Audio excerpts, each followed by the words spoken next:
Good morning, friends, and welcome to episode 115 of Looking at Stamps. And today we are going to continue, or I should say conclude, our discussion of 10-cent stamps. And I just wanted to share with you some of the loose stamps that I have. Once again, these are loose, so I don't have sheets of these. I will have multiples or singles of these stamps. And I'm just going to run through them so that you can see them. They all have the reference numbers and the size numbers, so should you want to add these to your collection, you may do so. Just to share with you, I normally buy stamps like this, especially when we have rate changes, in packs like this. This is a 10-cent pack. There are 50 different stamps in this particular pack.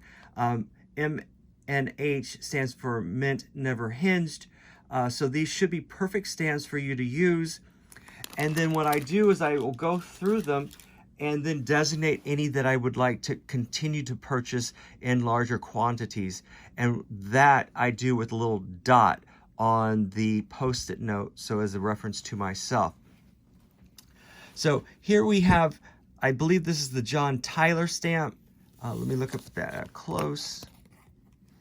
There we go, there we go. Yes, John Tyler, who was one of our presidents. We have the Red Cloud stamp, 2175. We have the Hanson Cab stamp, which is 1904 from the Transportation series.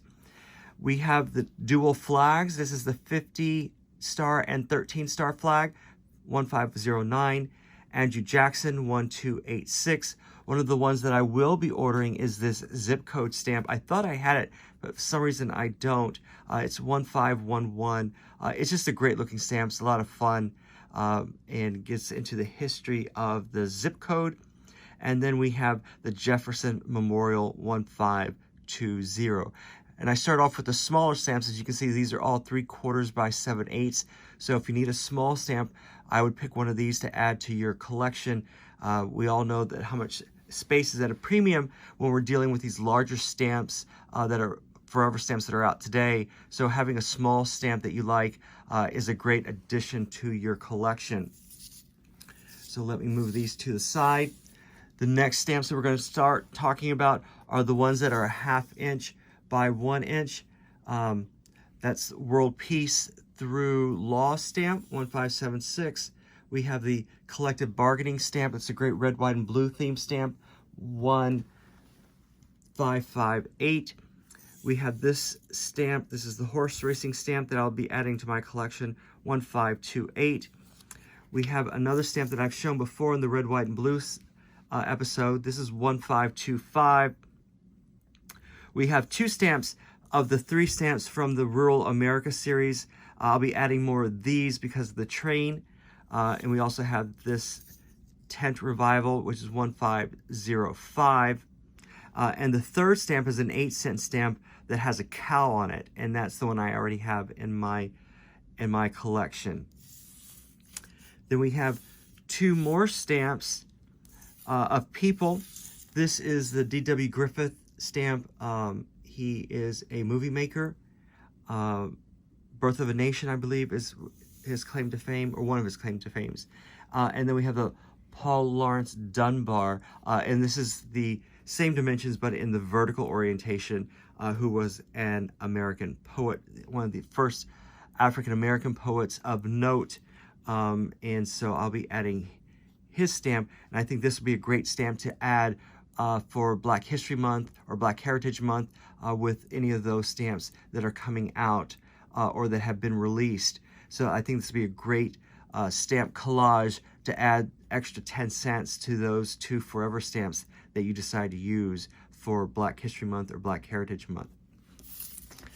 We have 1 off-size stamp. This is the Banking Commerce stamp. This is 1.5 by 1 3/16.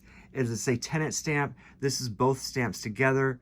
The banking is 1577 and the commerce is 1578.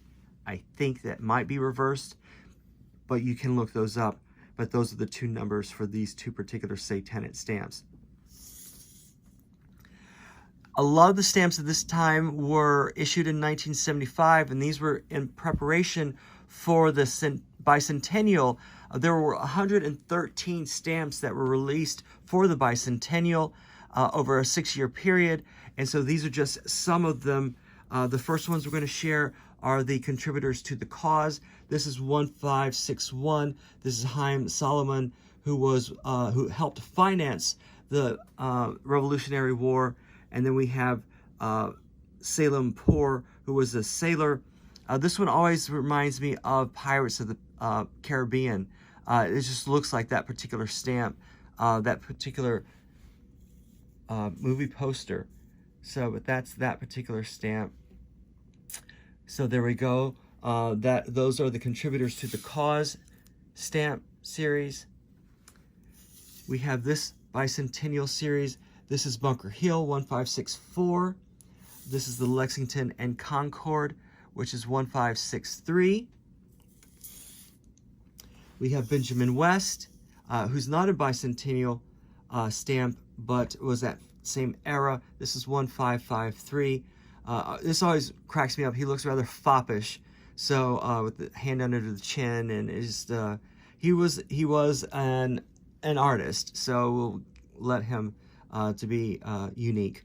So that is Benjamin West 1553, and then we have 2 4-pane sets.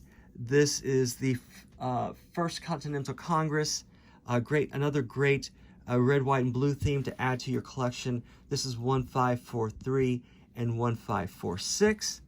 And for those of you that are into military history, we have this military uniforms. This is a bicentennial stamp set as well.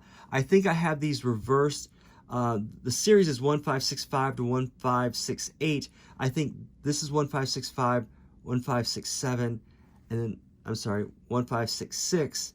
This is 1567 and 1568. But between the 4 of them, the numbers are correct. I just think I have the sequence.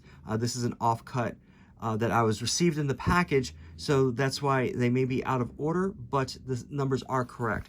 1565 to 1568. So those are for you historians of the bicentennial, of the Revolutionary Age, the Revolutionary War, military, uniforms. So it's something for everyone, red, white, and blue. So there you have it. Have a great weekend. Have a great day. And I'll talk with you on Monday. Bye-bye.